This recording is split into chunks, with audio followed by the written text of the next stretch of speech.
Olá, meu nome é Marcos Carvalho Lopes e este é o podcast de Filosofia Pop. Esse é o nosso episódio número 159 e recebemos Thaís Oshika para uma conversa sobre Pachucanes. Thaís Oshika acaba de lançar pela editora Lavra Palavra o livro Pachucanes e a Forma Jurídica, Contribuição à Crítica da Teoria Geral do Direito. Nossa conversa foi gravada antes desse lançamento, o livro estava ainda em pré-venda, então essa conversa serve como uma espécie de introdução para quem quiser se aproximar do autor e quem se interessar mais é só ir atrás do livro, né?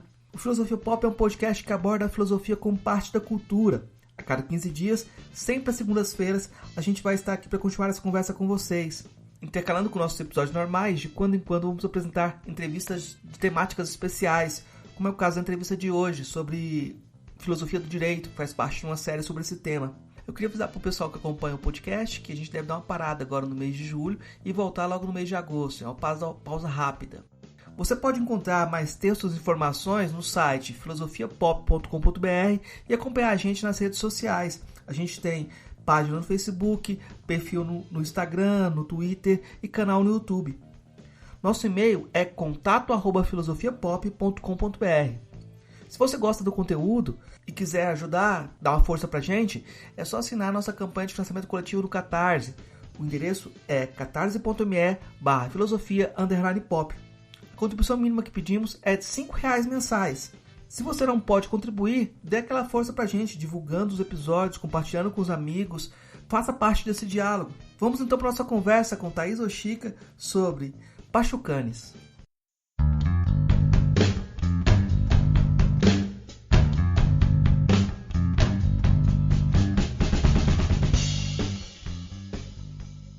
Hoje a gente conversa direto de Indaiatuba com a professora Thaís Oshika.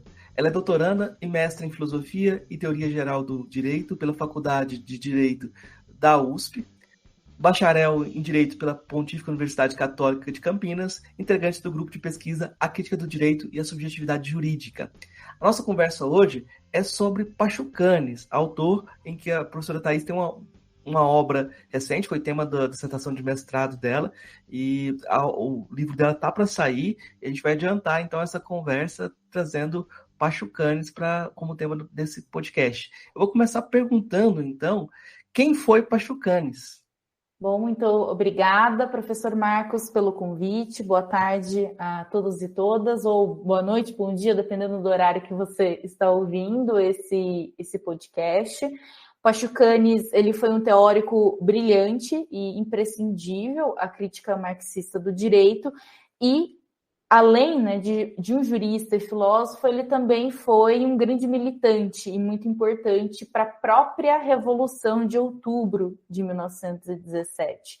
Então, eu vou, enfim, traçar um pouco, né, contextualizar um pouco o pensamento jurídico russo, né, pensando que, bom, antes do século XVIII, a gente não havia um pensamento jurídico sistematizado na Rússia, e isso é muito sintomal, considerando que a própria Rússia ainda não havia, né, relações plenamente capitalistas, e inclusive as primeiras sistematizações jurídicas, tal como nós conhecemos, surgem na própria modernidade capitalista, e após o século XVIII, no contexto russo, há uma grande influência do pensamento jurídico alemão.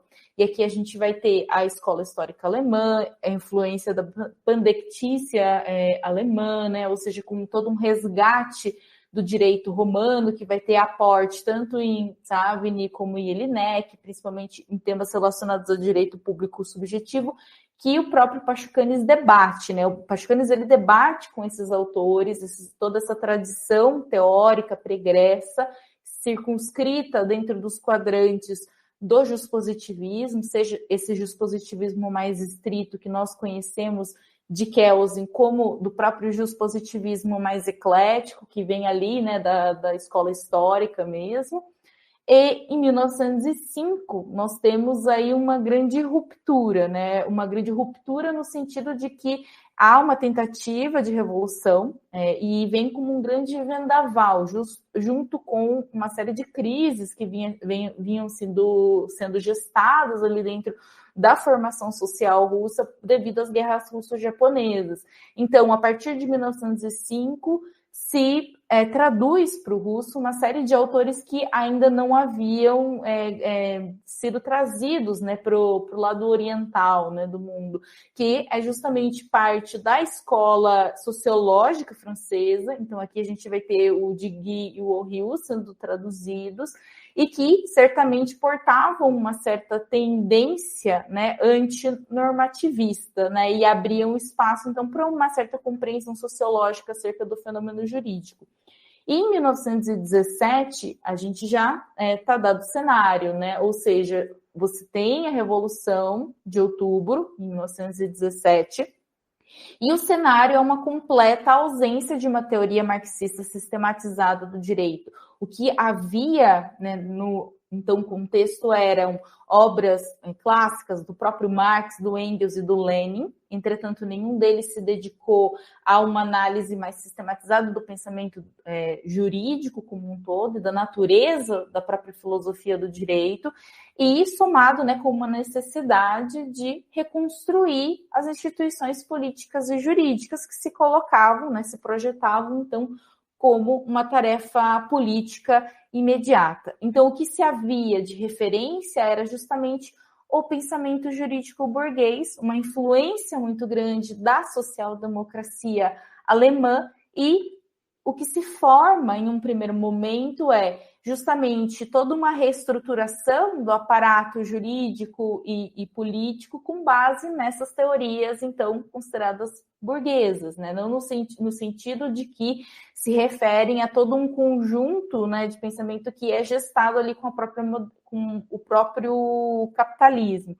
E, além disso, o que você tem vai ser o primeiro livro, né, que vai ser lançado de teoria marxista do direito e que tem uma certa proposta, uma certa que foi considerado como uma teoria psicológica do direito, ali com Reisner, que basicamente vai ter todo um aporte no pensamento do Petrajitsky, né, que basicamente tinha uma certa tradição kantiana da metafísica da vontade, e é apenas em 1921 que a primeira obra verdadeiramente marxista a respeito do direito é publicada, que é A Função Revolucionária do Direito e do Estado, do Stuttgart, né? Ou seja, que fica conhecida historicamente como a teoria do interesse de classe, se assim nós podemos dizer. Então, esse é um contexto histórico do próprio Pashukanis. E agora, falando um pouco, né, da própria vida e obra do Pashukanis. O Pashukanis nasce em fevereiro de 1891, em Staritsa. Né? Staritsa é situada na província russa de Tver, que ficava ao lado, né, de São Petersburgo. E o Pashukanis ele cresce em uma família de origem lituana, e desde muito cedo já tem contato com a própria vida política, né? Ou seja, desde jovem ele engaja assim, em atividades políticas em vista principalmente da participação da sua mãe, né, que era a Sofia Pavlovna, no Partido Social Democrata Russo, né? Lembrando que ainda não havia Partido Comunista na época. E a partir, né, de 1903 e da influência do seu tio, que era o Martin Lyadov. Inclusive Martin Lyadov é conhecido, né, nos anais da história devido à sua militância revolucionária bolchevique. Ele participou da Revolução de 1905 e ele inclusive foi um dos líderes, né, do levante de Moscou que houve em dezembro de 1905. E inclusive após a Revolução de 1917, o próprio Lyadov foi reitor da Universidade Comunista, né, de Sverdlov os anos 20, lá nos anos 20, inclusive é uma universidade muito renomada na época onde o próprio Lenin deu aula, né? Bom, em 1906, o Pashukanis, com 15 anos, né, portanto, o Pashukanis ele vai se mudar com a sua família para São Petersburgo e ele já vai se inserir nos círculos de militância revolucionária anti-czarista, né? E no ano seguinte, em 1907, ele vai assumir um cargo no Comitê Central, né, da então espécie de juventude estudantil e operária do Partido Social Democrata Russo, e ele vai se filiar ao próprio partido no ano subsequente, em 1908. Em 1909, o Pashkuanis ele ingressa no curso de Direito da Universidade de São Petersburgo, mas ele não chega a concluir os estudos na universidade, porque ele é preso no ano seguinte, 1910, por conta justamente do papel dirigente que ele assumia, né, nas atividades políticas da juventude estudantil e operária.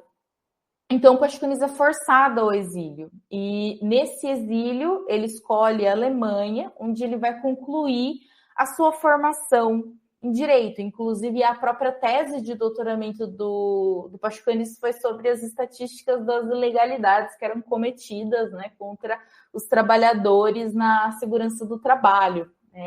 Essa tese eu nunca consegui encontrar, mas existe registro de que ela foi escrita. E é nesse período, inclusive, enquanto quando ele se forma na Alemanha, que ele toma conhecimento, né, de todos os rumos da teoria do direito, incluindo, né, o próprio pensamento do Kelsen, o pensamento do sociofuncionalismo, né, do Renner, e o sociologismo do próprio Digui e do Oriu.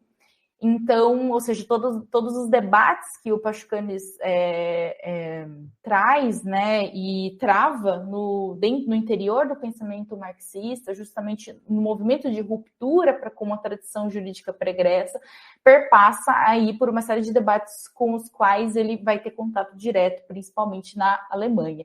E aí, em 1914, durante a Primeira Guerra Mundial, o Pashkuanis ele já está de volta, né, na Rússia, e ele participa da própria declaração do partido, né, contra a guerra, aliado ali da ala bolchevique no interior do partido.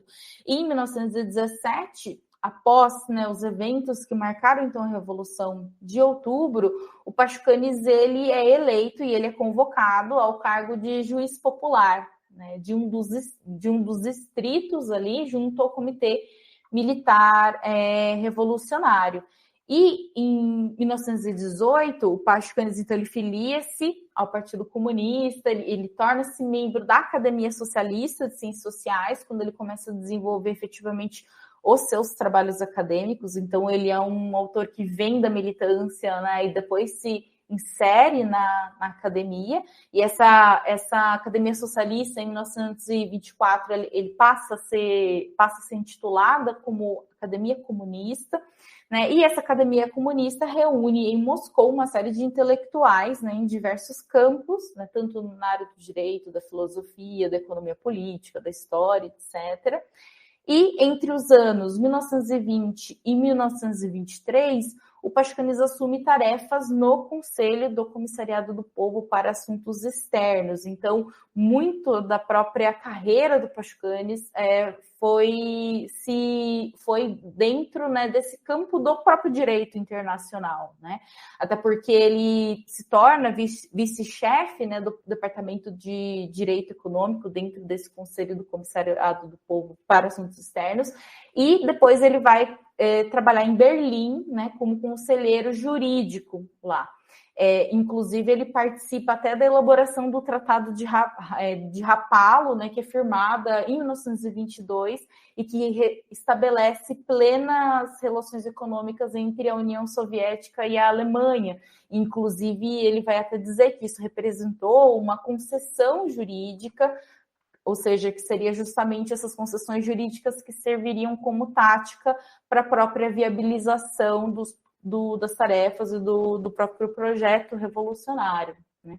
E aí é durante esse período que o Pashkuanis começa a publicar. Então, o Pashkuanis publica em 1921 alguns textos muito importantes, né? Entre 1921 a 1924, textos, né, de debate com Kelsen, de debate com Digui, que inclusive o pensamento do Digui, né, do sociologismo positivista, ele influencia em grande parte a própria elaboração do Código Civil Soviético.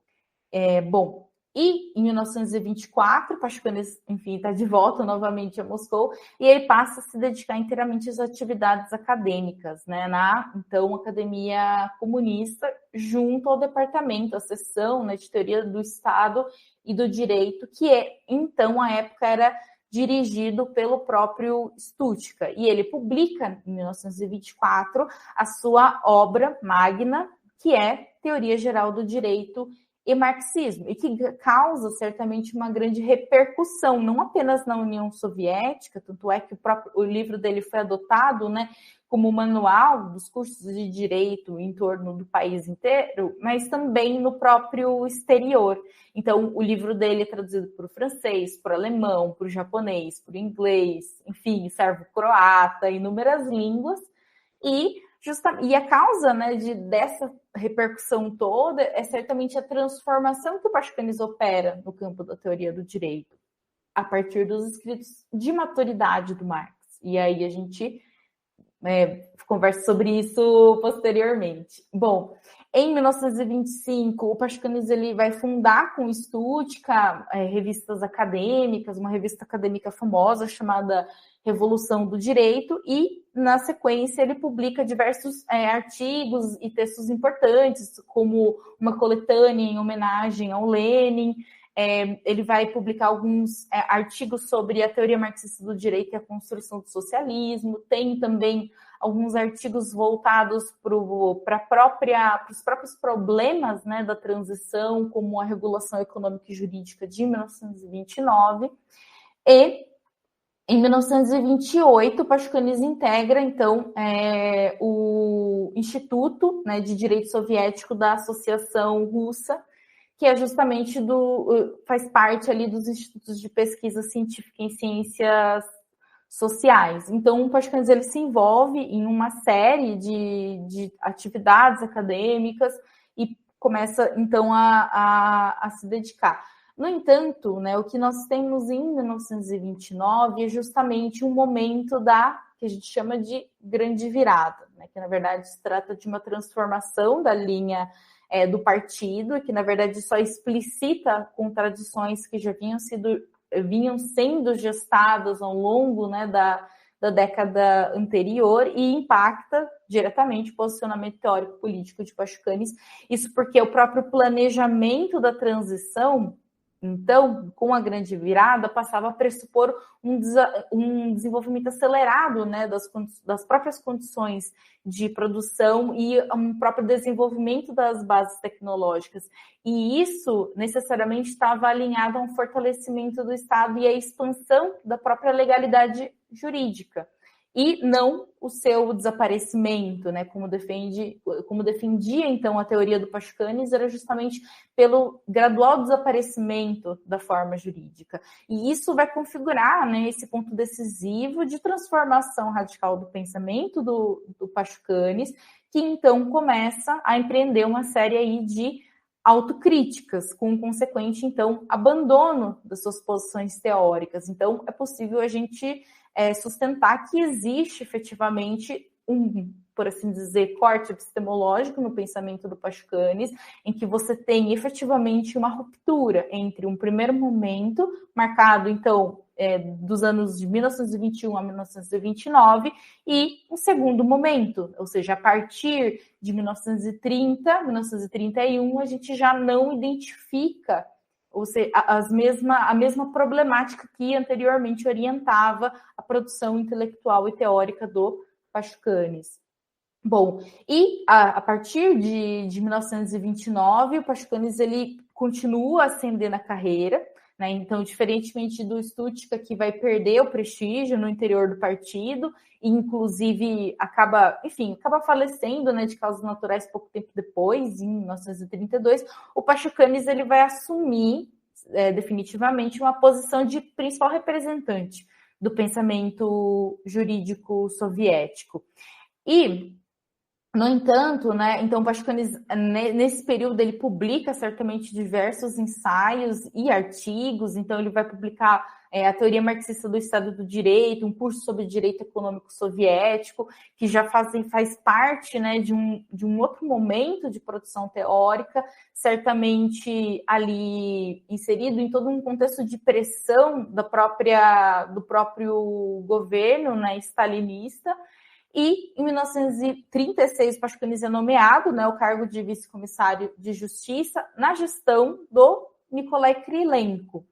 E então, no entanto, né, em 1937, em fevereiro de 1937, o Pachucanes é preso e ele é executado em 4 de setembro do mesmo ano, né? Inclusive executado como um inimigo do povo, como um sabotador trotskista, enfim. Começa uma série de campanhas de difamação do pensamento do Pachucanes, principalmente por parte do Vyshinsky, né, que era, então, uma espécie de procurador-geral, né, da União Soviética, e ele foi responsável pelo desaparecimento e execução do Pachucanes, para uma semana depois assumir o mesmo cargo, né, do Pachucanes, principalmente na posição ali na Academia Comunista, né? Ou seja, ele assume o lugar do Pachucanes como diretor, né, do Instituto de Construção Soviética e Direito da Academia Comunista. Então, esse é um pouco do contexto histórico do Pachucanes, né, do contexto revolucionário e da própria vida que ele teve, assim, dentro, enfim, das tarefas da revolução e da construção da própria União, da edificação, né, da União Soviética e da própria transição socialista. E, bom, passo a palavra de volta para você, Marcos. Muito rico esse contexto, eu acho que faz toda a diferença. E eu acho que vai direto também em diálogo com o próprio jeito que o Pachucanes fazia as coisas, porque eu vou te perguntar, então, como que o direito se tornou o que ele é, né? Como o Pachucanes, de certa forma, não sei se ele historiciza o direito, ele conta a história do direito para esse direito como a gente conhece hoje. Bom, muito bem, Marcos. Então, eu acredito que nesse ponto a gente já entre diretamente no cerne, né, no coração da própria proposição teórica do Pachucanes e aquilo que ele traz para o direito, que é uma completa ruptura para aquilo que já está dado, né, para aquilo que já está, então, consolidado na mente, não apenas daqueles que fizeram do direito a sua profissão, né, ou seja, então, aos juristas de formação, mas a todos os sujeitos, então, inseridos no modo de produção capitalista, mesmo porque na imediaticidade da nossa experiência, do nosso cotidiano, a gente lida, né, com o direito através justamente da conquista de direitos, como se o direito fosse realmente uma forma natural, a histórica, ou melhor, transhistórica, e que sempre estivesse presente em todas as etapas da humanidade, enfim, já do pré-capitalismo, como também das próprias sociedades futuras. Então, a gente precisa entender que, bom, aquilo que o justpositivismo encerra como sendo direito por excelência, na verdade, se trata apenas da forma de aparecimento do direito, ou seja, como o direito se apresenta à nossa consciência ordinária. Então, a gente precisa, na verdade, compreender o direito do ponto de vista, então, histórico, mas não simplesmente uma historização do fenômeno jurídico, não simplesmente mostrando como o direito ele possui uma história, né? Isso porque até mesmo dentro do justpositivismo existe uma defesa dessa certa historicidade do direito, mas é uma historicidade que tenta traçar um paralelo desde o direito romano até os dias atuais, ou melhor, né, desde o direito romano até o Brasil, como se durante todo esse percurso nós não tivéssemos, enfim, nos deparado com uma série de rupturas, né, de processos de continuidade e de descontinuidade. Então, o que o Pachucanes vai descobrir é que o direito, então, é uma forma social, né? E o que nós podemos entender por forma social? Forma social, né, são práticas que se generalizam no seio da sociedade e que passam a se reproduzir independentemente da vontade consciente dos seus sujeitos. Ou seja, então, uma forma de relação social, mas não qualquer forma de relação social. E daí, uma das grandes diferenças entre ele e o próprio Stuttgart, porque o Stuttgart também compreendia, né, que o direito é um conjunto de relações sociais, mas não havia, então, uma diferenciação. O que nesse conjunto de relações sociais, para além das relações de produção em geral, então, caracterizaria o direito. E isso faz com que, inclusive, o Stuttgart acabe chegando, né, numa certa correspondência entre o direito e o interesse da classe dominante, que seria, então, garantido por um poder organizado dessa classe. Ou seja, não apenas apresenta o direito como amarrado a um interesse consciente imediato da classe dominante, como, então, uma definição de direito amarrado, né, ao de Estado. ou seja, dando uma certa centralidade ao momento normativo. E o Pachucanes, então, ele propõe uma ruptura com essa concepção, dizendo, né, que o Stuttgart não está errado, no entanto, seria uma falsa verdade, ou seja, é preciso dar um outro movimento para além, né, da imediaticidade do cotidiano e do conteúdo das normas jurídicas para que a gente alcance, então, o cerne da relação social específica que caracteriza o direito. E qual é essa relação? Bom, o Pachucanes ele tem uma relação, na verdade ele se propõe a uma leitura das obras de maturidade do Marx, inclusive muito daquilo que o Pachucanes vai apresentar em termos, né, iniciais, né, de método, né, o método da construção do concreto nas ciências abstratas, que é um outro modo da gente falar do próprio materialismo dialético, né, que então existe uma série de relações que a gente pode estabelecer entre o pensamento do Pachucanes e a própria leitura do Marx acerca não das categorias econômicas, né, ou então das categorias da economia política, ou dessa região da economia política, mas como que a economia política ela representa a compreensão do modo de produção capitalista como um todo, portanto, como uma totalidade. E o direito certamente está inserido nessa totalidade. E aí, nesse ponto, inclusive, a gente já consegue proceder a um afastamento, né, do próprio procedimento analítico que nós analisamos, que nós identificamos no pensamento jurídico tradicional, que nos é apresentado nos cursos de direito como a única ciência possível acerca do fenômeno jurídico.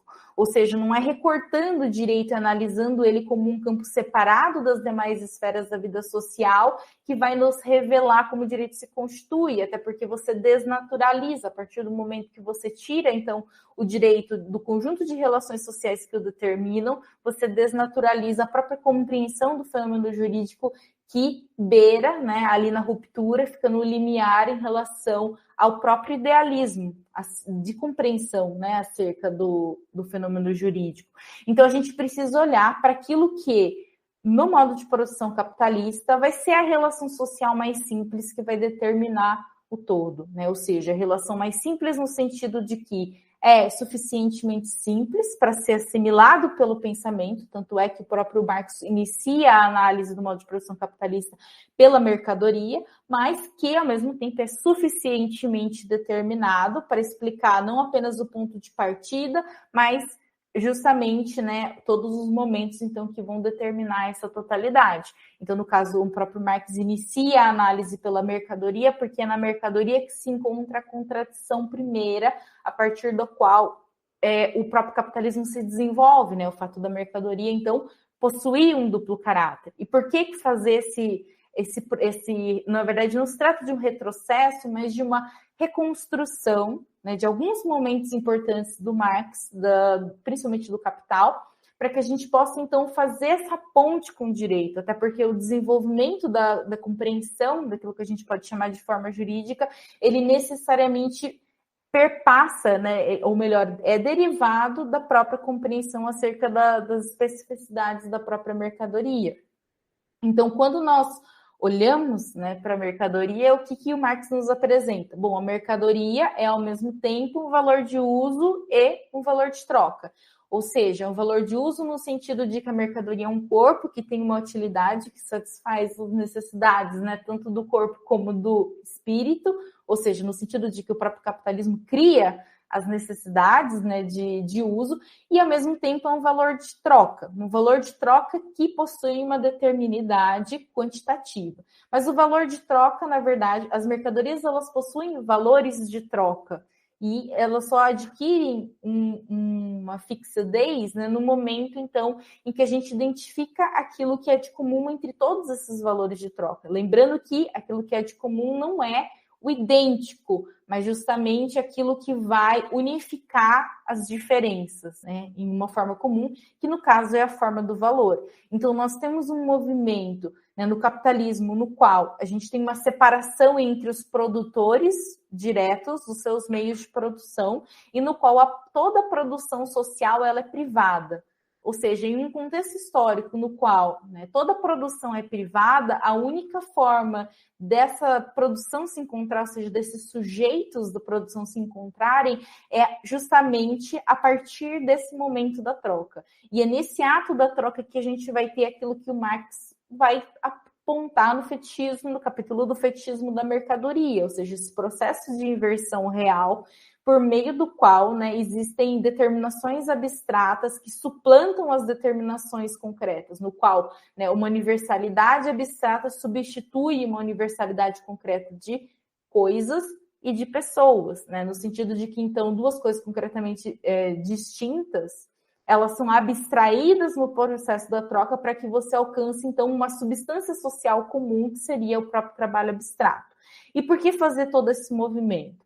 Porque é justamente aqui que a gente encontra o fundamento do próprio fenômeno jurídico. O Pachucanes, ele vai dizer em certa passagem do livro dele que o fetichismo da mercadoria se completa com o fetichismo jurídico. Então, a gente vai ter um processo de ida, por assim dizer, um processo de volta.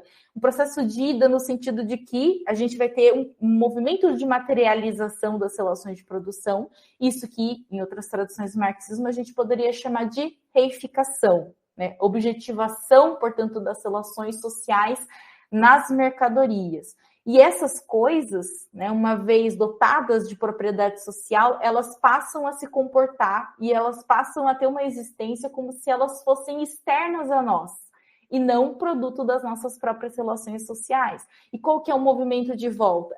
Essas coisas, né, uma vez que elas têm essa propriedade social, elas precisam ir até o mercado e se trocar, só que elas não vão sozinhas ao mercado e trocam-se umas pelas outras. Ainda assim são os sujeitos que agem. Então a gente vai ter um movimento de fetichismo jurídico, né? Um processo no qual a propriedade social das coisas, então, é transferida aos sujeitos, né, que passam a se portar e a se comportar como os próprios valores de troca subjetivados. Ou seja, e aqui que se dá, então, o surgimento da categoria do sujeito de direito. Ou seja, o sujeito é igual na medida em que são sujeitos que refletem subjetivamente o próprio valor de troca dessas mercadorias, né? Na troca o sujeito, então, se realiza na sua equivalência, porque as mercadorias elas devem ser iguais para serem trocadas. Ao mesmo tempo, o sujeito de direito é também livre, ou seja, a dominação, né, ela é mediada pela mercadoria na forma da igualdade jurídica abstrata, ou seja, um só pode se apropriar da coisa do outro, da propriedade privada do outro, por meio de um elemento da vontade, ou seja, e que se materializa na própria propriedade. Tanto é que nós temos uma diferença entre a forma de apropriação pré-capitalista e a propriedade privada capitalista, ou seja, a propriedade privada ela surge como um atributo do sujeito, um momento então de materialização desses atributos. E aí nós temos então a grande fórmula trinitária da liberdade, da igualdade e da propriedade privada. E isso nos faz repensar o próprio modo como então a própria questão do sujeito de direito nos é apresentado nos próprios cursos de direito e na compreensão que nós temos nos quadrantes do justpositivismo. Então, é muito comum a gente utilizar o exemplo do direito romano como uma verdadeira origem histórica do direito e apresentar alguns estatutos da persona jurídica como sendo o fundamento. No entanto, na verdade, é apenas por meio da formação social presente, atual, que nós conseguimos olhar para o passado e identificar certas formas que nós consideramos embrionárias. No entanto, se trata de um olhar com as lentes do presente para o passado. Não se trata efetivamente do modo como essas relações se estruturavam então. Então, quando a gente olha, por exemplo, o Estatuto da Persona Jurídica, os sujeitos no Império Romano eram qualificados, né? Ou seja, não eram sujeitos abstratos de direito como nós, enfim, vivenciamos na modernidade capitalista. Bom, então esses são alguns pontos, né, relacionados ao caráter histórico do direito, e é um caráter histórico que é apresentado já considerando o capitalismo plenamente desenvolvido, né? Ou seja, nada falei acerca, então, do processo de desenvolvimento histórico, né, de momentos de um determinado processo temporal, e sim, partindo já da decomposição desse objeto, que é o modo de produção capitalista tomado enquanto uma totalidade. Nossa, é muita coisa. Você já respondeu muitas das perguntas, assim, dessa construção do pensamento do Pachucanes. Mas eu vou te perguntar, então, sobre um dos debates para a gente poder recontextualizar com outros juristas, né? Para a gente pensar no debate que ele tinha com o Kelsen. E eu acho que é inevitável, quando você fala do Kelsen, você também problematizar a posição dele em relação ao Carl Schmitt, porque eu acho que aí a gente está perguntando sobre qual a origem do direito, é a norma, o que é a origem do direito, né? Sim, certo. Bom, então, em primeiro lugar, a gente precisa pensar na questão da própria dialética, né? Ou seja, então, na medida em que a gente apresenta a forma jurídica como um quadro conceitual apresentado pelo Pachucanes de ruptura qualitativa em relação às teorias jurídicas pregressas, isso significa que os conceitos que são utilizados pelo Pachucanes precisam ser reconfigurados, reformulados qualitativamente. Ou seja, do mesmo modo que o Marx não representa, né, uma mera relação de continuidade para com os autores, né, os teóricos da economia política clássica, tal como Smith e Ricardo, até porque, mesmo se a gente pega o próprio Smith e Ricardo, já havia uma compreensão de que o trabalho estava associado à categoria do valor. No entanto, o que o Marx faz é justamente romper qualitativamente com a tradição pregressa e se encontra no campo de uma problemática, né? Ou seja, uma problemática que vai determinar o conjunto de questões, né, que vai, então, responder naquilo que é aquilo que o determina. Então, o Pachucanes ele também promove uma ruptura qualitativa na teoria, uma revolução na teoria, portanto. Então, conceitos como, né, sujeito de direito, norma jurídica, direito privado, direito público, precisam também sofrer uma transformação qualitativa. E, a partir do momento que nós, então, nos propomos a analisar criticamente o direito, isso implica também um trabalho de reconstrução do modo como o direito burguês se estrutura, né? Ou seja, o direito, então, é um fenômeno histórico no sentido de que ele não existe enquanto tal nas sociedades pré-capitalistas. Isso não significa falar que não existiam formas de normatividade. Do mesmo modo, a gente tem que falar do Estado, ou seja, o Estado, né, nessa cisão necessária entre sociedade civil e Estado, aparece e se desenvolve na modernidade. No entanto, a gente não pode negar que existiram formas de organização política no pré-capitalismo, ou em outras sociabilidades, em outros modos de produção, né, dizendo dessa forma. Então, o que ocorre é que, para a compreensão do direito, a gente não pode negar que a norma jurídica cumpre um papel fundamental. Ou seja, o momento da regulamentação jurídica é certamente um momento importante, mas não é o ponto de partida dessa nossa ordem de apresentação. Do mesmo modo que o Marx também tem uma ordem de apresentação, ele não começa o Capital falando do capital, ele começa da mercadoria, mostra como a mercadoria apresenta um negativo de si mesmo, que é o dinheiro, e a forma terceira, né, de solução desse impasse, que seria o próprio movimento dialético de progressão conceitual, e aí ele vai desenvolvendo até chegar no próprio Capital. Do mesmo modo, Pachucanes, a gente também precisa ser capaz de, no interior do pensamento do Pachucanes, conseguir mobilizar, entender a norma jurídica como um momento da forma jurídica, no entanto, como resultado, né, e não como ponto de partida de todo esse processo. No entanto, né, pensando então o que foi, agora tratando do debate com o próprio Kelsen, e para falar então do próprio Schmitt também. Na verdade, né, o Kelsen e o Schmitt, eles representam posições divergentes, né, no interior do próprio pensamento jurídico. Então, nós podemos falar que o pensamento jurídico contemporâneo ele se divide em 3 grandes caminhos, né? Essa, na verdade, é uma tese do meu orientador, do professor Alisson Mascaro, em que você tem, então, o justpositivismo, né, no qual você tem, dentro desse justpositivismo, o grande representante, que é o próprio Kelsen, do justpositivismo estrito, e a gente vai ter também um campo que é o do não justpositivismo, onde o próprio Schmitt se insere, né? No entanto, a gente vai ter 2 posições diferentes. Então, o Schmitt, com toda a sua teoria do decisionismo, no final das contas, ele assume uma postura antinormativista e o Kelsen assume uma postura normativista. O Pachucanes não assume nem uma postura nem outra, ou seja, ele não vai negar a importância da norma jurídica, no entanto, a norma jurídica ela deve ser compreendida após, né, a gente compreender, então, qual é o fundamento do direito, que, então, se encontra justamente na relação jurídica que corresponde o conceito do sujeito de direito. Então, todas essas questões, elas precisam ser colocadas em pauta. Então, né, agora, assim, tentando dar centralidade, né, ao próprio pensamento do Kelsen. E por que o Kelsen é importante? Porque o Kelsen, ele certamente representa o apogeu do pensamento jurídico burguês moderno. E, pasmem, né, tanto Kelsen como Pachucanes, eles apresentam um ponto de semelhança que é justamente aquilo que constitui a diferença entre eles. Ou seja, tanto Kelsen como o Pachucanes, né, em suas próprias expressões, eles vão capturar um traço inerente do direito, ou seja, que existe uma prevalência das construções abstratas em relação ao conteúdo, né? Ou seja, essa compreensão do direito como uma abstração é ao mesmo tempo aquilo que é de comum entre esses autores, mas justamente aquilo que forma a diferença entre eles. Por quê? Porque no caso do Kelsen, ele vai perceber, ou seja, o modo como o direito se apresenta é, portanto, a partir da norma abstrata impessoal posta pelo próprio Estado.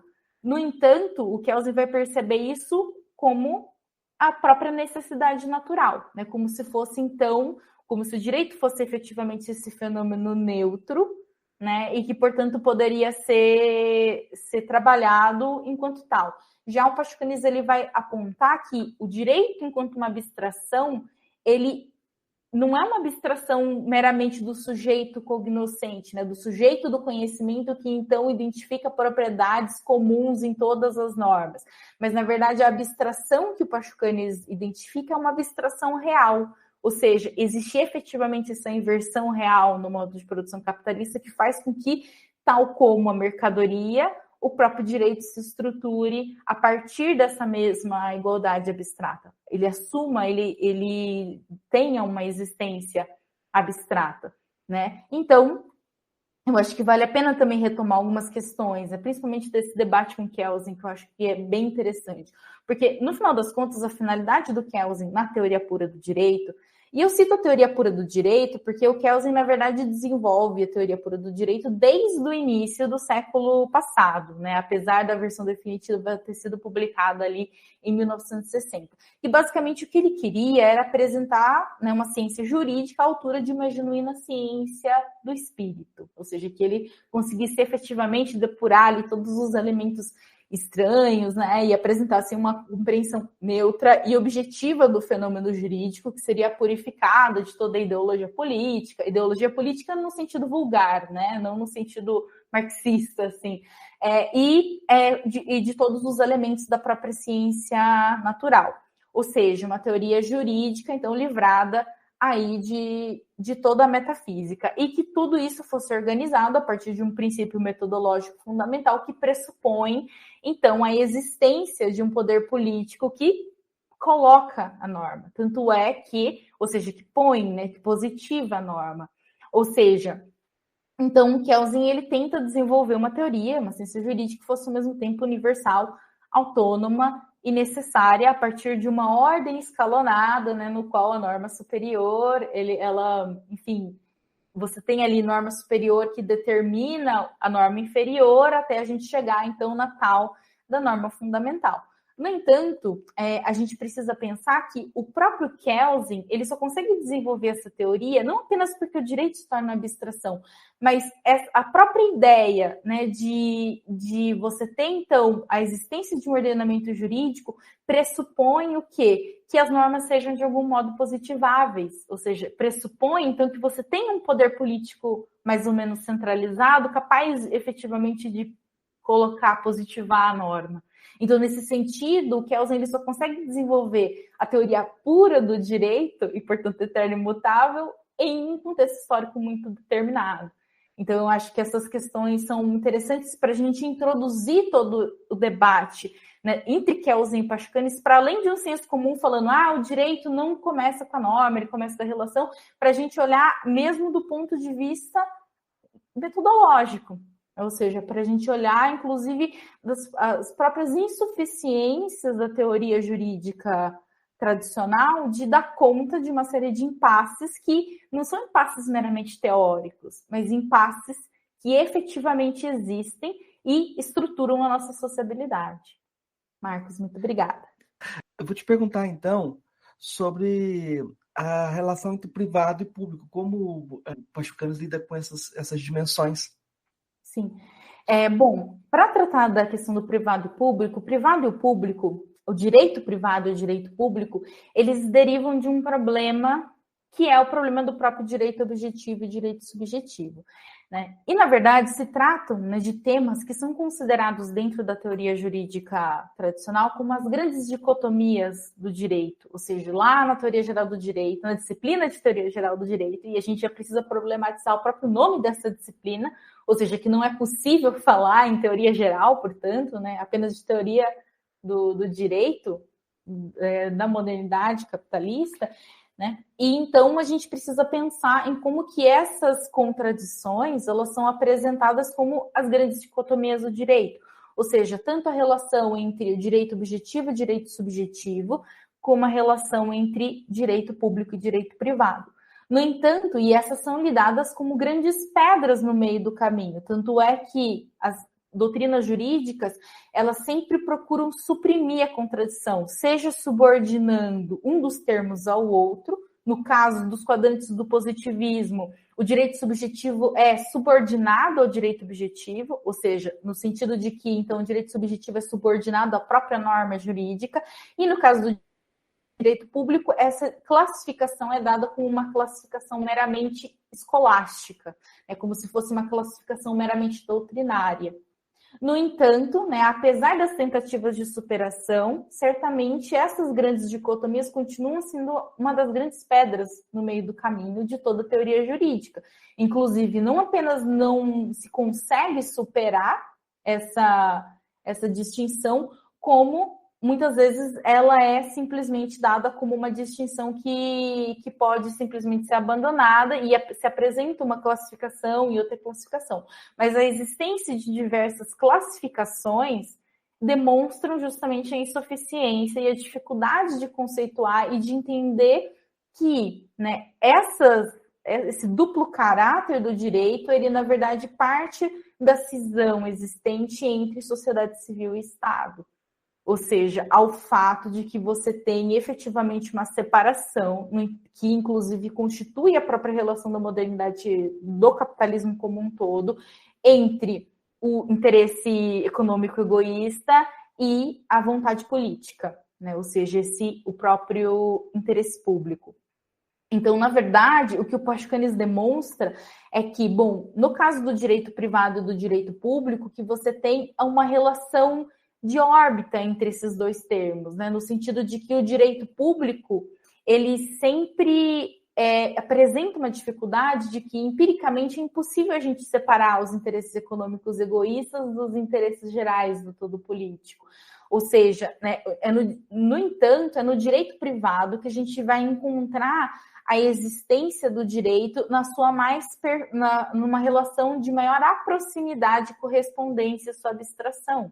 Não é à toa, né, que, apesar da gente determinar e dizer que a Constituição Federal, que seria, então, uma norma de direito público, é, então, a norma mais alta do nosso ordenamento jurídico, nossa Constituição Federal mudou muito ao longo dos últimos anos.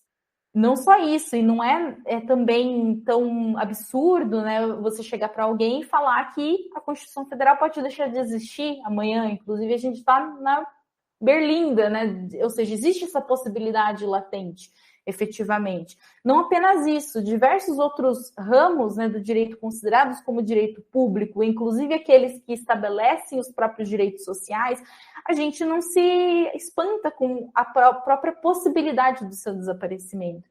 No entanto, não passa pela cabeça de nenhum ser humano acabar com o direito civil e o direito comercial, por exemplo. Ou seja, isso significa que, bom, existem certas áreas do direito que são mais estáveis e que se reproduzem, inclusive, independentemente de uma tutela do Estado, assim, para além da norma. Existem locais, inclusive, onde o Estado, entre aspas, né, não chega, só chega a partir do seu poder repressivo. No entanto, as relações de troca, as relações de direito civil, elas continuam a se reproduzir. Isso significa que, efetivamente, para pensar o problema do direito, o direito privado ele exerce uma centralidade. No entanto, essa centralidade ela é relativa, né, no sentido de que é por meio do direito público, por meio, né, do Estado, que o próprio direito privado é fixado. Ou seja, então, a gente precisa compreender efetivamente ambos os polos numa relação dialética. Fazer com que um desapareça descaracteriza a própria relação. É a mesma coisa que a gente pensa na luta de classes, né? Não é, então, que na ruptura com o modo de produção capitalista a gente vai ter a realização do proletariado como uma classe universal. Na verdade, vai desaparecer não apenas o capitalista, mas necessariamente desaparece também o trabalhador. Ou seja, os dois polos da relação se constituem porque é na contradição que eles se determinam e eles existem. Só existem, portanto, na própria relação. No entanto, é no terreno, no campo do direito público, onde a gente vai ter, então, certos impasses, né, no sentido de que, apesar, né, do direito privado, ou seja, se por um lado, né, o direito privado vai ditar, né, as características do direito em geral, no direito público a gente tem a cada passo um equívoco e uma contradição, dando exemplos, né, de duas áreas que inclusive foram objetos de investigação do próprio direito, do próprio Pachucanes, foi o direito internacional e o direito penal. Ou seja, no direito internacional, né, o que nós temos? Nós temos efetivamente a Constituição, inclusive a prova, né, de que realmente é a relação jurídica e não a norma que constitui o próprio direito, porque no plano do direito internacional a gente tem estados que assumem a forma do sujeito de direito e que se contrapõem no plano internacional, onde, apesar de existirem normas e convenções entre eles, trata-se de uma norma e convenção entre as próprias partes. E por mais que nós tenhamos organismos internacionais que ditam normas, é muito fácil, simplesmente por meio da imposição da força, ou seja, entre direitos iguais, o que vale mais é a força, isso o próprio Marx diz no Capital. A gente tem uma série de quebras, né, uma série de rupturas em relação a contratos que são estabelecidos no plano internacional por mera liberalidade de uma das partes. Ou seja, a única forma de garantir, né, a reprodução do próprio direito no campo internacional não é a existência de um terceiro, né, portanto, de um poder político que se impõe sobre as partes, mas a coerção é a própria coerção econômica, que é a principal coesão, a forma de coesão social da nossa sociabilidade. E no direito penal também. O direito penal, né, como uma esfera do direito público, ele, na verdade, se revela como um grande terror de classe organizado e que, em diversos momentos, beiram a própria ruptura com a própria forma jurídica. Entretanto, mesmo as atrocidades que são cometidas no campo do direito penal são cometidas em nome da própria legalidade.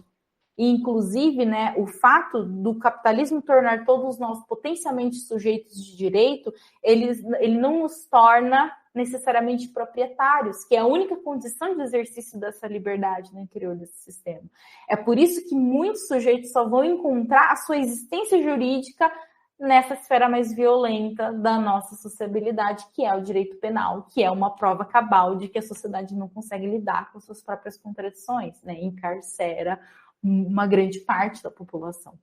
Bom, esses são uns elementos, né, sobre o direito público e todo esse problema envolvendo o direito público-privado. Então, passo a palavra de volta para o Marcos.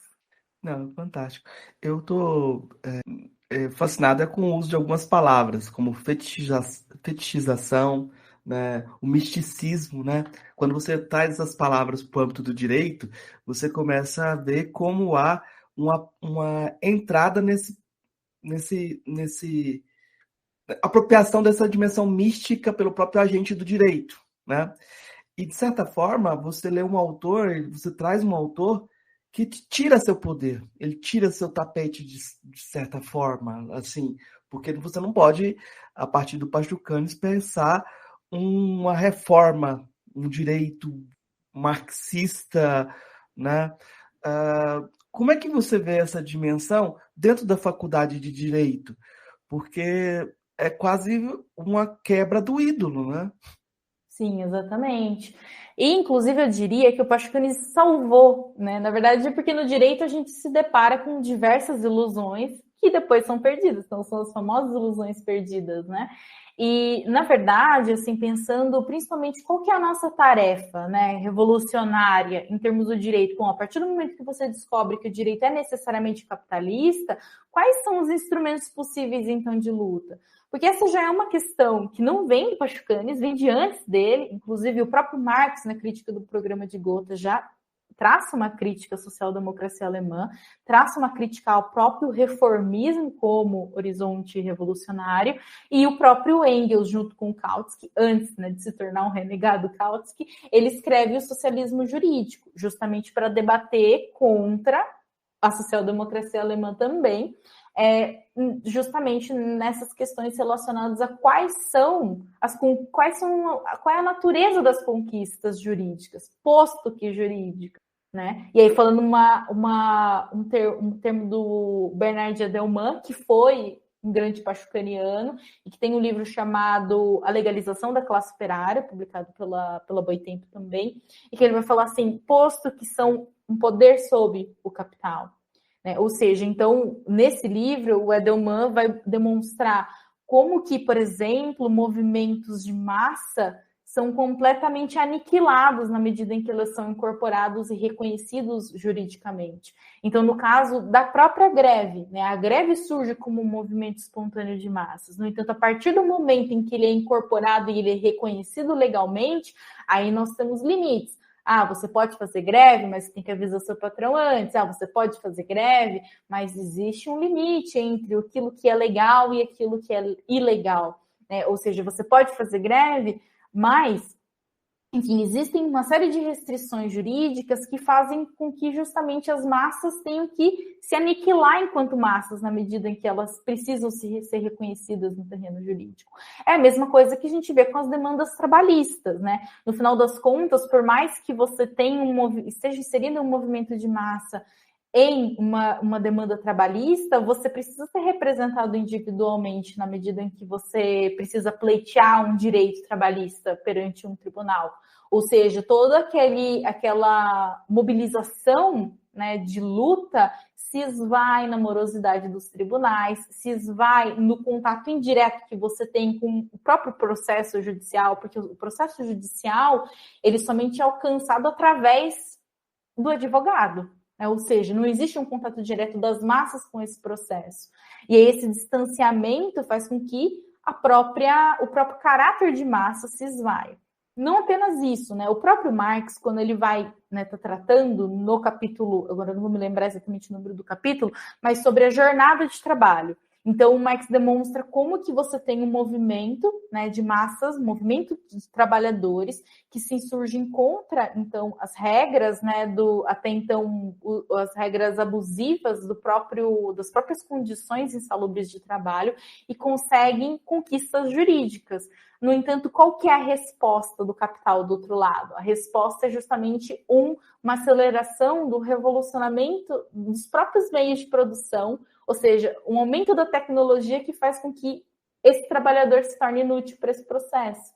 Ou seja, a gente ganha de um lado e perde de outro. É claro que agora a gente está numa posição completamente defensiva, é muito difícil, pelo fato de que a gente está tentando se proteger, né, de uma série de depurações que nós estamos enfrentando em termos de lutas sociais, em termos de conquistas de direitos sociais, os poucos direitos sociais que nós temos.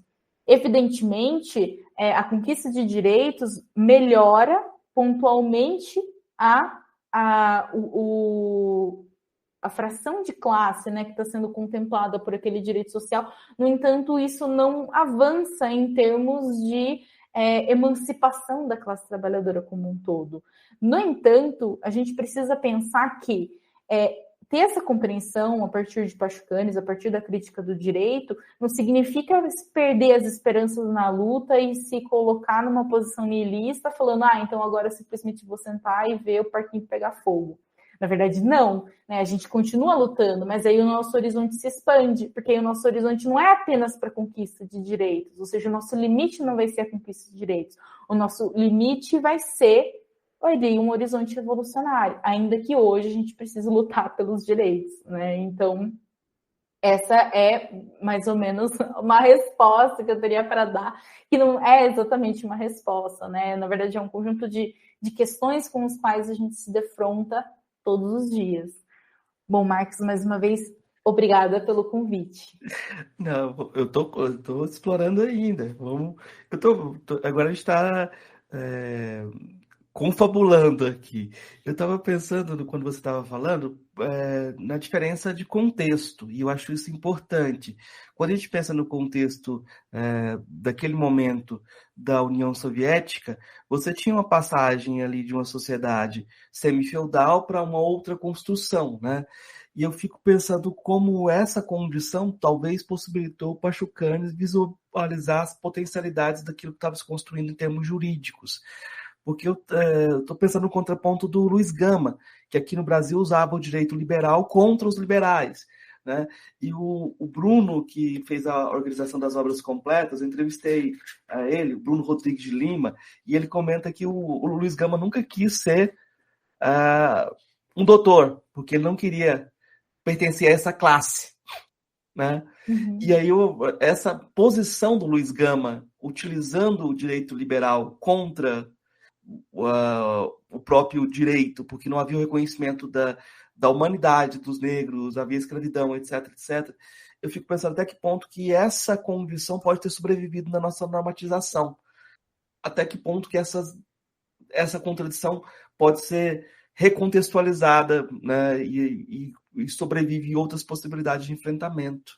Isso. Bom, é muito interessante, né, essa questão, porque aquilo que nós entendemos como contradições no interior do próprio direito são, na verdade, contradições e formas de luta que nós conseguimos impor certas vontades de grupos, né, ou de indivíduos, em desfavor de uma determinada fração de classe, mas não se trata, ao fim e ao cabo, de uma ruptura com o próprio capitalismo, porque no caso, então, se tratava do reconhecimento, né, da própria qualidade de sujeito de direito para a população negra, ou seja, justamente para que eles se inserissem no sistema. Então, assim, de modo geral, a gente pode tratar isso hoje em termos de defesa da função social da propriedade, né? E esse é um ponto que o Pachucanes já debatia na época dele. Ou seja, a função social da propriedade não é uma ruptura para com a propriedade privada, e sim a distribuição da propriedade, ou seja, a tornar sujeito de direito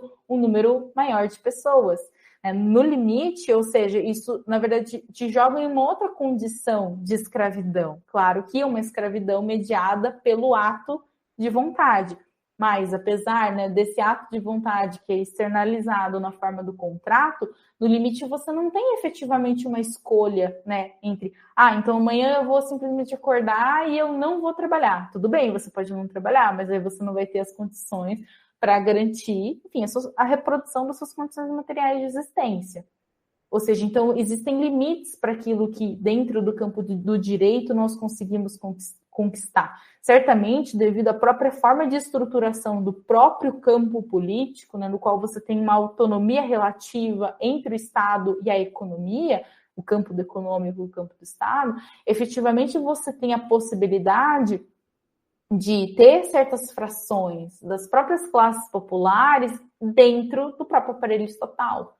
E isso certamente coloca contradições, mas do mesmo modo existem contradições dentro da própria classe capitalista, né? Ou seja, as classes elas não são blocos homogêneos, onde você tem posições muito bem marcadas, ou mesmo posições conscientes a respeito daquilo que a gente poderia entender como consciência de classe.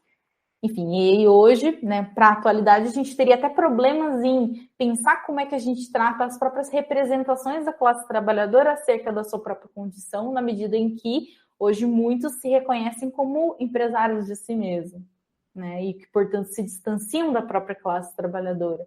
Então, enfim, são realmente impasses e dificuldades que se desdobram, né, no estágio do capitalismo no qual nós nos encontramos, né? Certamente, os pachucanes, eles se encontravam no estágio do capitalismo no qual você ainda não tinha vislumbrado as possibilidades do próprio Estado em fazer a gestão das suas crises, né? Como você teve ali no contexto pós-guerra, né? O próprio surgimento, a possibilidade de surgimento de um estado de bem-estar social que hoje já não existe mais, né? Que hoje já foi completamente depurado no próprio processo histórico. No entanto, e pensar também, né, que muitas das rupturas revolucionárias que a gente pode ter no passado ocorreram em formações sociais que não eram plenamente capitalistas, que possuíam, então, um maior acúmulo de contradições. O elo mais fraco da cadeia imperialista, portanto, né? Ou seja, o elo mais fraco da cadeia imperialista não é aquele país que está mais atrasado economicamente, mas é aquele que no seu interior reúne o maior número de contradições. Né? E na medida em que você tem crises estruturais tais, né, dentro das formações sociais, aí o campo, né, da contingência histórica é certamente aberto. Nós sabemos como a história começou, nós sabemos qual que é a tendência da sua reprodução, mas nós não sabemos como essa história termina. Porque, enfim, nunca ninguém ia imaginar, ao menos no contexto, né, de então, que a Alemanha ia, então, desdobrar para o nazismo. Mas aconteceu. E também o próprio movimento da Revolução Russa, né, no contexto revolucionário. Né? Ou seja, a história estava em aberto, não havia, então, certamente a história está acontecendo, né? E a gente não sabe realmente como que essa história termina. Não posso deixar de te perguntar, então, como o Pachucanes reagiu ou lidou com o fascismo ou com a Alemanha de Hitler, porque ele escreveu sobre isso, debateu, como foi a posição dele? Então, no caso, é muito interessante, né? Porque o Pachucanes, ele escreve, né, em um contexto anterior à Segunda Guerra Mundial, tanto é que, bom, o Pachucanes, ele morre em 1937 e, bom, a Segunda Guerra Mundial ainda estava no seu início. No entanto, ele já estava ciente, estava vislumbrando todo o movimento, né, do próprio fascismo, não apenas na Alemanha, como também na Itália. E o próprio Pachucanes já demonstra, né, antecipa muitos elementos que autores marxistas conseguiram analisar só depois, né? Depois do crepúsculo, ou seja, depois que a história aconteceu, então eles puderam analisar, que é justamente o papel da classe média, né, no processo de fascismo. Então, todos esses pontos o Pachucanes já vislumbra e já antecipa. Antecipa, portanto, em relação a aquilo qual que é a natureza do fascismo, ou seja, o fascismo ele não está relacionado simplesmente a um politicismo, a gente não pode compreender ele apenas em termos políticos e sim em termos econômicos, né? Ou seja, quais são as contradições econômicas que estão associadas a esse processo, inclusive o próprio papel do capitalismo monopolista, né? Chegando e avassalando todas as formas pregressas, né, tanto na Alemanha como na Itália, que não eram países capitalistas tal como a Inglaterra e a França, né, em termos de desenvolvimento. Então, enquanto a Inglaterra e a França já estavam no capitalismo monopolista, né, que é a junção do capital financeiro e o capital industrial, ou melhor, capital bancário e o capital industrial, avançando com tudo, eles ainda estavam em produção agrária, né, em termos não capitalistas, enfim. Então, efetivamente, o Pachucanes já vislumbra essas contradições e já aponta para elas, né? Ainda que não possa apresentar uma análise completa, né? E antecipa muitas dessas questões. É uma leitura que certamente vale muito a pena. Eu acho que a gente fez um bom percurso. Eu vou fazer umas 3 perguntas que eu faço para todos os convidados. São perguntas singelas, Thaís. Aí você responde como você acha melhor. A primeira pergunta é: o que é filosofia? Bom, a filosofia, na verdade, nossa, essa é uma pergunta difícil, né, de responder. No limite, eu entenderia a filosofia como todas, ou seja, as condições de possibilidade de todo conhecer, né? Do conhecer objetivo acerca da realidade. Mas não simplesmente um conhecer acerca da realidade, sim um conhecer para transformar. E aí, agora, usando uma frase que não é minha, evidentemente, mas do próprio Marx, das teses sobre Feuerbach, ou seja, não basta que nós compreendamos as nossas condições, mas que nós compreendamos para poder transformá-las, né? Eu entenderia que esse é o papel da filosofia, né? Não apenas conhecer, né? Ou seja, elaborar uma teoria sobre o saber teórico, mas também, né, essa tarefa de utilizar, portanto, essa compreensão, né, que a razão nos lega para efetivamente promover uma transformação social. Das filósofas ou filósofos que você conheceu pessoalmente, qual foi aquele ou aquela que mais impressionou? Bom, eu diria que agora puxando um pouco falando do meu campo, né, teórico de investigação, eu diria que o meu orientador, o professor Alisson Mascaro, não apenas pelo importantíssimo papel, né, de servir como um ponto de resistência intelectual, né, nesses quadrantes da filosofia que eu apontei, ou seja, não apenas conhecer, mas também transformar, é o próprio Alisson Mascaro, né, que é uma pessoa que eu admiro muito e que me impacta muito, justamente pela aproximação e por fazer questão de dialogar e de unificar não apenas, né, os teóricos do campo do direito, os juristas da informação, mas também que fala para as próprias massas. Eu tenho uma pergunta depois, mas eu vou fazer a pergunta depois, porque veio a pergunta necessária agora. Porque o campo de filosofia é muito masculino. O campo de filosofia do direito é mais ainda. Exatamente. E aí, se eu fosse perguntar para você, você teve contato com alguma filósofa do direito que você também tenha tido impacto, ou isso não acontece também? Bom, nós temos um grande problema, né? Assim, não apenas, né, no campo da filosofia marxista, mas da filosofia como um todo, né, do fato de que existem poucas mulheres reconhecidas. E agora pensando, porque você pergunta de grandes filósofas que eu conheci pessoalmente, e eu diria que, bom, na verdade, todas as colegas pesquisadoras, para mim, são grandes filósofas que certamente merecem o reconhecimento. E eu também, enquanto mulher, tento me colocar, né, em posições que historicamente são compostas, né, são estruturadas como um campo estritamente masculino. E existe efetivamente uma grande resistência, né, na presença de mulheres dentro desses. Então, essa é uma outra luta, uma luta não lateral, ou seja, uma luta que deve ser travada ao mesmo tempo, né? Ou seja, é a luta de classes, de raça e de gênero. Eu perguntei porque eu também, quando eu me deparo com o campo da filosofia do direito, vem esse problema, né? Que é um problema muito importante, né? Mas eu vou te perguntar, de todas as filósofas ou filósofos que você já leu, qual que te impactou mais? Qual o seu filósofo ou filósofo favorito? Bom, favorito? Eu diria que o próprio Marx.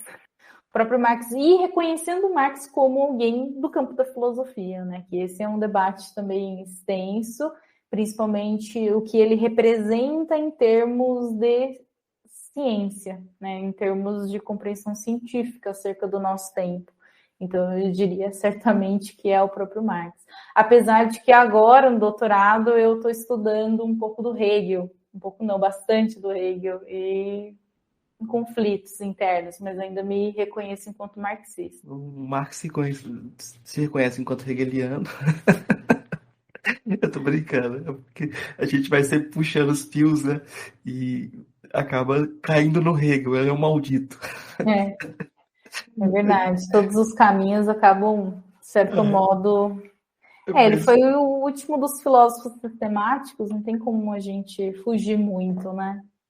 eu vou te pedir então, Thaís, indicações para os nossos ouvintes, O que você gostaria de indicar de leitura, de música, de filme, o que você acha interessante de.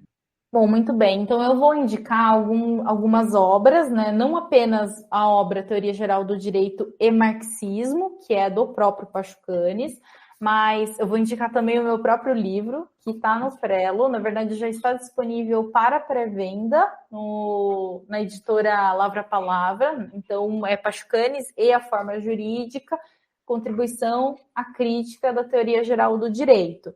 Além disso, eu gostaria de indicar o livro do professor Alisson Mascaro, Estado e Forma Política, que, apesar, dialoga com Pachucanes, mas que tem como objeto de investigação o próprio Estado.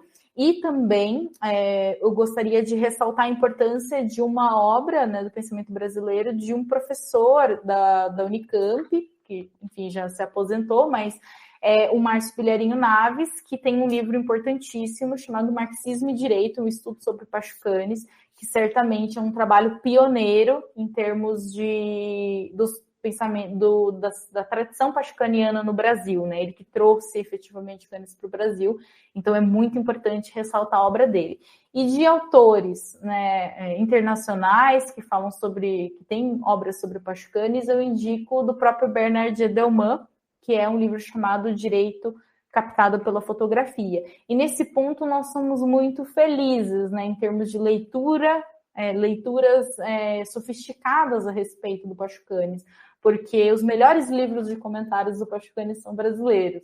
Então, eu deixo a minha indicação e louvor para o pensamento jurídico marxista no Brasil. Eu já ia indicar o seu livro também, que está no Prelo, lá em pré-venda. Eu já estou lá comprando o exemplar, mas a gente falou do Pachucanes, da Teoria Geral do Direito, e aí tem que ressaltar que esse livro, nessa edição da Boitempo, tem prefácios do Antônio Negri, tem pós-fácios muito interessantes que complementam, tem todo um trabalho de editoração do professor Mascaro, né? E tem o livro Fascismo também, que a gente não citou. Eu vou dar mais uma bola para o professor Mascaro e citar a filosofia do direito dele, porque a gente falou de toda a dialética da compreensão do direito e esse livro traz essa exposição.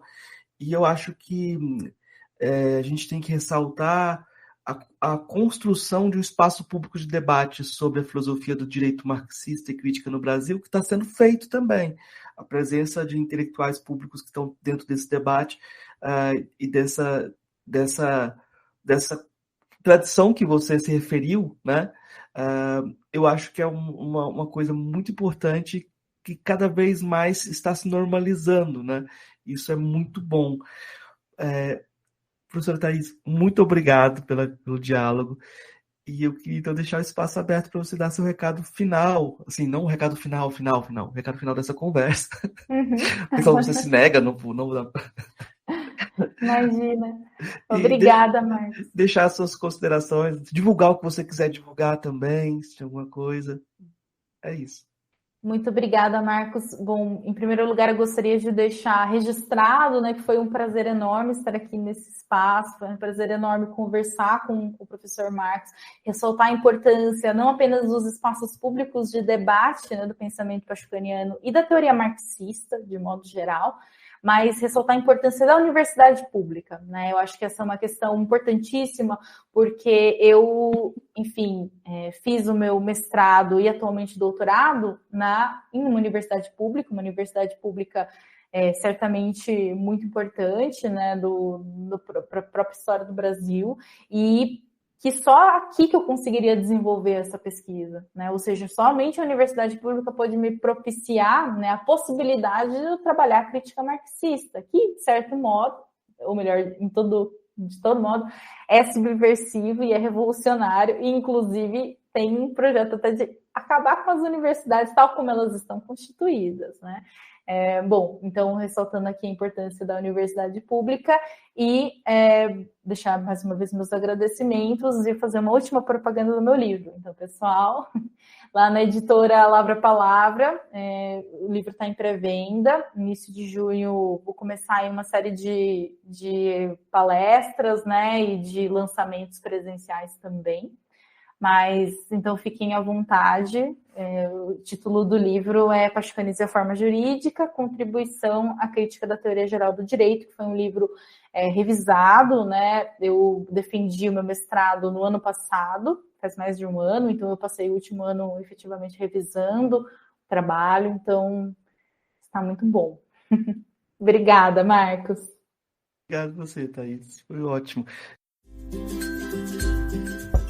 Ei, gostou do nosso episódio? Apoia a gente lá no Catarse, é só R$5 por mês, o preço de um cafezinho. Ajuda a gente a continuar divulgando a filosofia no Brasil. catarse.me/filosofia_pop.